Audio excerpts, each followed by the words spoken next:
on va passer aux Atlanta Hawks. Je vous ai dit qu'on avait un programme très dense et très chargé aujourd'hui. Je crois que je n'ai pas menti, hein, puisque les Hawks, il y a aussi matière à dire beaucoup, beaucoup, beaucoup de choses.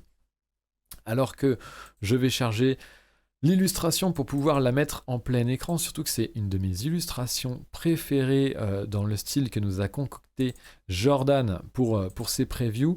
Une de mes illustrations préférées tout simplement parce que j'aime beaucoup le dégradé et la touche de vert qui était pas forcément attendue pour ces Hawks, mais que je trouve absolument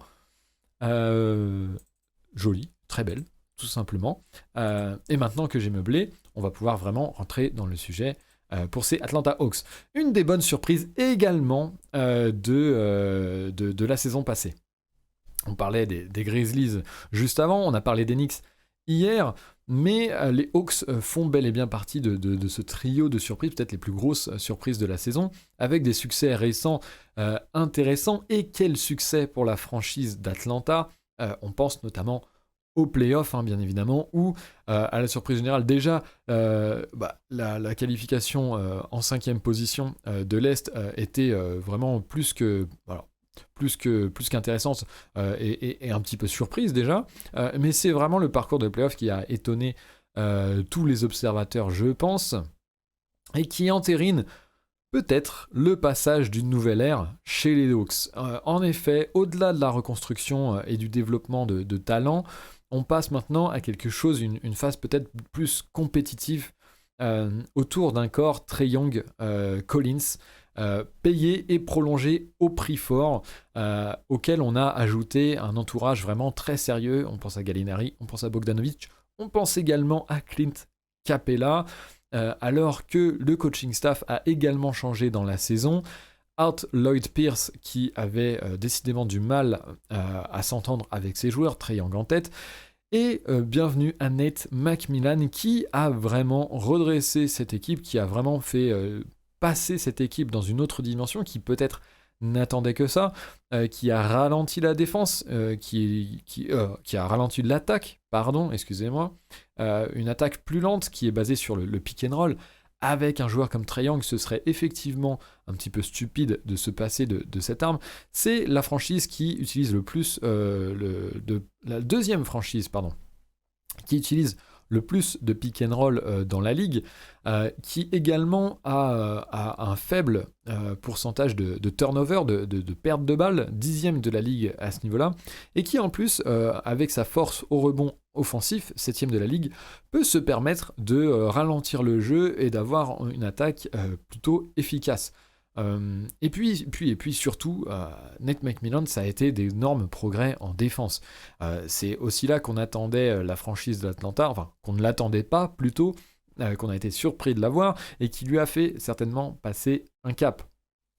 Puisque avec Pierce, et c'est très sourcé, avec Pierce, 3e pire defensive rating de la ligue, Nate McMillan arrive et on se retrouve 12e meilleure défense. Alors c'est un sacré jump, hein, ça n'arrive pas tous les jours. Il va falloir confirmer. Hein, la saison prochaine, j'avoue que j'attends un petit peu les stats défensifs de la saison prochaine pour les Hawks. Néanmoins, c'est une vraie belle dynamique et un vrai bel upside de la part de cette franchise et de la part de Nate McMillan. On va passer au in and out tout de suite. On va pouvoir mettre ça et je vais pouvoir vous montrer toute cette intersaison. Et on va pouvoir après s'apesantir un petit peu sur les prolongations. Alors, plusieurs parties dans ce in and out. Les départs, Chris Dunn est parti, on vient de le voir, il est arrivé aux Grises. Bruno Fernando est parti également. Tony Snell est parti également. Alors que les arrivées, Delon Wright, Gorgui Dieng, qui sont de solides backups, alors que Smail nous dit votre site est bien fait, j'aime bien, bravo, je vous suivrai de plus près. Ça fait très plaisir, très content que tu puisses nous découvrir et que tu puisses nous suivre d'un petit peu plus près. Et puis grand merci à toi pour ce compliment et grand merci à toi pour ta présence dans le chat. Delon Wright donc et Gorgui Dieng arrivent, ce sont des arrivées intéressantes, ce sont des backups plutôt solides. C'est vrai que derrière Trae Young, il faut toujours...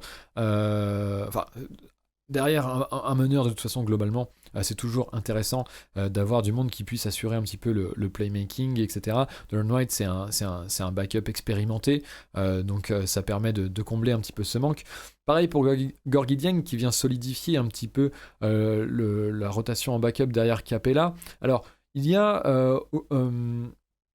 comment il s'appelle, Onyeka Okungwu, j'espère que je le prononce bien, qui est pressenti comme étant la doublure de Clint Capella au poste de pivot, mais celui-ci est blessé jusqu'en janvier, et donc l'arrivée de Gorgui Dieng permettra de patcher un petit peu ce manque-là, au moins ce temps-là.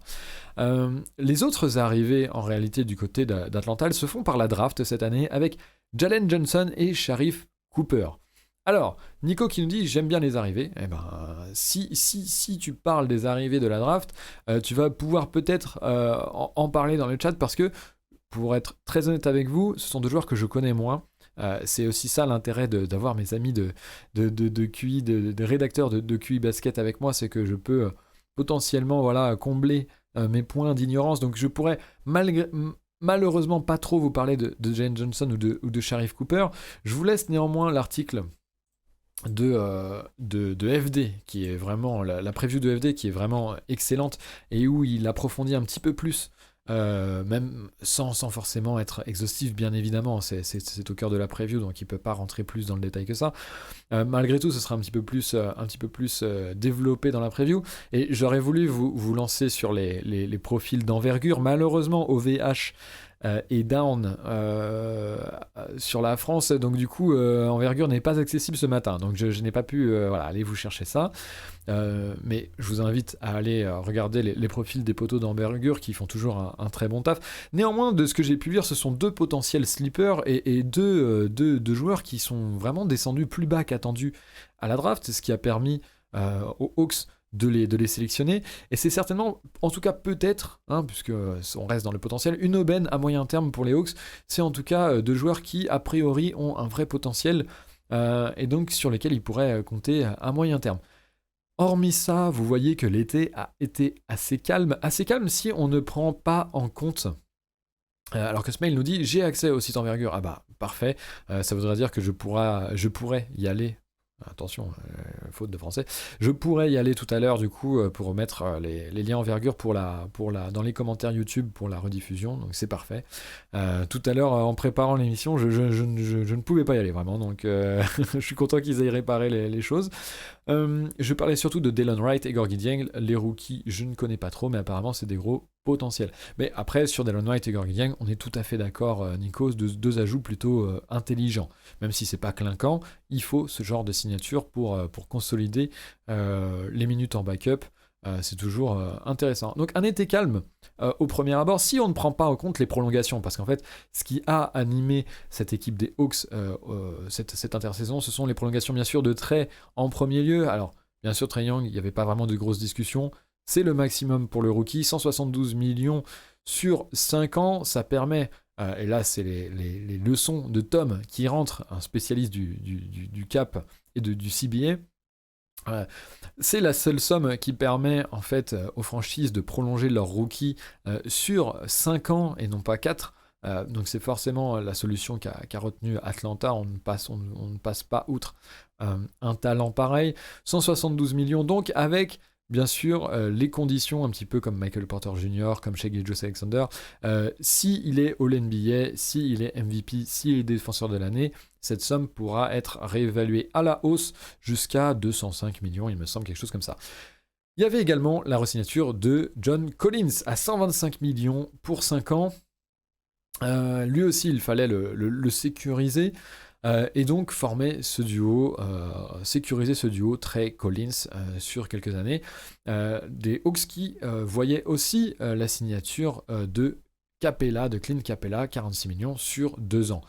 Des dossiers qui étaient importants pour les Hawks, et on le verra qu'il y a encore d'autres dossiers à venir pour les Hawks qui vont être importants dans leur construction. Sur 5 et pas 4 avant qu'ils ne deviennent RFA. Là est toute la nuance. Bien sûr, bien évidemment. Merci Tom pour la précision dans le chat. Rondo était intéressant, c'était une grosse perte, et puis ça va être dur de faire mieux que finale de conf pour les Hawks quand même. S'il retourne en finale de conf, c'est très bien. Alors, je suis d'accord par rapport à ça. Néanmoins, c'est une équipe qui, avec ces extensions dont on vient de parler, se dirige tranquillement vers la Luxury Tax. Alors, la Luxury Tax ne tapera pas encore l'année qui vient, si je ne m'abuse, puisque le super contrat de Trae Young et celui de Collins, du coup, je pense aussi, devrait arriver la saison prochaine, enfin devrait débuter la saison prochaine. Trae est encore sur une saison payée au tarif rookie. Mais malgré tout, voilà, la Luxury Tax approche, et donc les ambitions des Hawks se doivent d'être assez élevés, et ils vont devoir jouer les finales de conférence en termes d'objectifs pour espérer des finales et peut-être un titre pour être en tout cas labellé contender legit, si je puis m'exprimer ainsi. Alors, la preview d'FD est excellente. Encore une fois, je vous invite à aller la lire, puisque ça rentrera bien plus dans le détail que cette preview vidéo. Donc, si vous voulez approfondir, vous saurez où trouver les informations. Mais il semble, lui, faire un point d'interrogation sur les solutions après Trae Young. Et c'est vrai qu'on a vu que dans le jeu, les Hawks pouvaient subir vraiment la perte de Trae Young, étaient vraiment très dépendants de Trae Young. Alors, effectivement, de par le style de jeu très héliocentré autour du meneur, par essence, j'ai envie de dire, il se crée une dépendance. C'est absolument logique. Néanmoins, c'est vrai qu'on gagne à diversifier ou à avoir des possibilités de diversification, notamment à la création pour plus de menaces, mais aussi pour peut-être économiser un peu Trae Young. Et je pense que dans une optique de playoff et de campagne de playoff, ça peut être intéressant. On a vu malheureusement qu'il y avait eu cette blessure de Trae Young pendant les playoffs derniers. Force est de constater que c'est une question d'autant plus importante que on peut se poser des questions sur le fait que où est-ce que l'équipe aurait pu terminer sans cette blessure de Trae Young, au vu de difficultés qu'il réussissait à poser même aux Bucks, qui finiront par être champions et se qualifier en finale. Alors, ne me faites pas dire ce que j'ai pas dit, hein. Je voyais pas les Hawks arriver en finale. Néanmoins, on a vu à quel point la blessure de Trae Young avait joué dans cette série. Pardon, voilà, je trouve enfin mon terme. Et on peut du coup vraiment dire que ça va être un enjeu certainement pour les Hawks de protéger un peu Trae Young ou au moins l'économiser un petit peu. Et comment on fait ça dans le jeu alors que c'est lui qui crée tout? Il faut trouver des relais. Bogdanovic sur pick and roll peut être un relais intéressant. On sait que ce soit en Europe mais aussi chez les Kings, Bogdanovic a montré des capacités grandissantes de création sur pick and roll. Alors, une première option, ça semble compliqué, mais en deuxième, en troisième option, sur des minutes, sur des séquences, pourquoi pas? C'est vrai que c'est quelque chose qui n'a pas encore été utilisé par les Hawks offensivement, c'est quelque chose qu'on peut imaginer. FD note aussi très judicieusement dans sa preview que les Hawks, alors qu'ils ont une défense, plutôt une bonne défense dans la ligue, on l'a dit tout à l'heure, 12e défense de la ligue après la transition au coaching, c'est une défense qui ne génère pas beaucoup de transition. Et c'est vrai que offensivement, c'est un apport qui peut être intéressant. C'est une des dernières équipes de la ligue sur la transition. C'est un petit peu dommage, surtout avec un triangle qui peut peut-être balancer des passes comme ça loin devant pour des athlètes comme John Collins, potentiellement, comme Bogdanovic qui se débrouille. On peut imaginer avoir un potentiel offensif un petit peu supplémentaire grâce à ça. Enfin, pour terminer, moi j'ajouterais que encore une fois je l'ai déjà dit, mais les progrès défensifs sont pour moi à confirmer malgré tout, même si voilà, en termes de coaching ça semble être intéressant. C'est vrai que ça s'articule aussi très bien autour de Collins et de Capella. On a pu le voir en playoff où la mobilité des deux et leur capacité à protéger l'arceau faisaient d'eux vraiment des pièces très intéressantes à l'intérieur pour construire toute une défense. Donc je pense que c'est plutôt viable qu'Atlanta maintienne ce niveau défensif. Néanmoins, avec Trae Young qui est défensivement extrêmement limité. Je suis encore à me positionner, enfin à me demander, à être un petit peu dubitatif et à demander confirmation par rapport à cette défense la saison à venir, notamment sur les lignes arrières. Néanmoins, pour finir un petit peu cette preview des Hawks, ça va être une année plus charnière qu'on le croit, puisque tout à l'heure on parlait de Luxury Tax qui arrive. Elle arrive alors que les contrats de Reddish, les contrats de Hunter, les contrats de Werther, deux joueurs différents, il faut faire attention, sont à re-signer ou vont être à re-signer. Et là se posent quelques questions. On est déjà dans la taxe. Ça va être compliqué, j'imagine. Après, j'espère pour eux que le propriétaire va pouvoir faire parler la planche à billets. Je ne suis pas sûr que ce soit vraiment le plan. Qu'est-ce qui va se passer avec ces trois joueurs qui sont en plus en concurrence plus ou moins directe, qui on imagine dans la rotation avant tout. Alors c'est Werther qui semble se dégager un petit peu en tête de ce trio. Néanmoins, même si lui venait à se dégager, à quelle prétention salariale peut-il prétendre? Hunter, Reddish derrière, qui privilégier? Échanger potentiellement les deux, ça voudrait dire deux partenaires de trade potentiels parce que les deux sont pas forcément choper les deux n'a pas forcément d'intérêt pour une autre franchise. Est-ce que la franchise peut imaginer un trade autour de ces deux joueurs avec potentiellement d'autres assets pour pouvoir entourer ce corps de Trae Young, Collins, Capella en vue de futurs playoffs et d'une vraie compétitivité? Il y a un petit peu, moi, la sensation pour Atlanta que Atlanta a fait le plus dur, est au milieu du guet, et que pour autant, c'est encore une difficulté autre, mais une difficulté malgré tout. C'est une année qui risque d'être charnière, encore une fois, j'ai dit décisive, et qui va peut-être déterminer la réussite à moyen terme, à court terme maintenant du coup, du projet, à court et moyen terme, pour décider si oui ou non ces Hawks vont pouvoir définitivement s'installer comme un contender légitime dans cette conférence Est. Que dites-vous dans le chat? Je vais aller voir vos messages maintenant que j'ai un petit peu fini de me concentrer sur ce que j'avais à dire, surtout qu'on va bientôt rendre l'antenne puisqu'il est déjà 13h52 et qu'on a beaucoup débordé avec Memphis, mais je ne regrette pas. Il y a pas mal de débats entre Nico et Smail qui parlent de plein de choses, alors on va lire un petit peu tout ça. Oui, c'était beau, les Hawks, personne ne les voyait arriver. À l'Est, entre New York qui s'est étoffé, les Nets avec un an d'XP, en plus, les Bucks champions, ça va être chaud. Ouais, c'est vrai que moi, ce que je trouve d'intéressant, notamment à cette intersaison, c'est la densification du milieu de tableau à l'Est.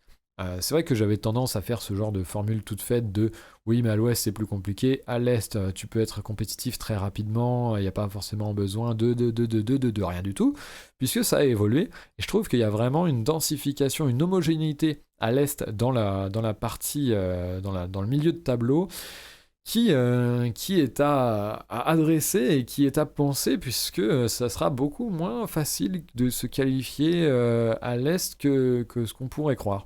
Une grosse densité notamment au play-in qui devrait être intéressante pour les futures confrontations. Ou même Boston qui ne va pas se contenter de faire la figuration. C'est vrai que Boston a subi une saison très difficile la saison passée, mais ils peuvent légitimement prétendre à beaucoup mieux, mais comme beaucoup d'autres franchises, je pense notamment aux Pacers qui se sont fait décimer et dont on parlait hier, le Heat prétendant au tableau également, enfin voilà, il y a vraiment, l'Est a beaucoup step up, voilà, Nico nous dit ça, et je suis totalement d'accord avec lui.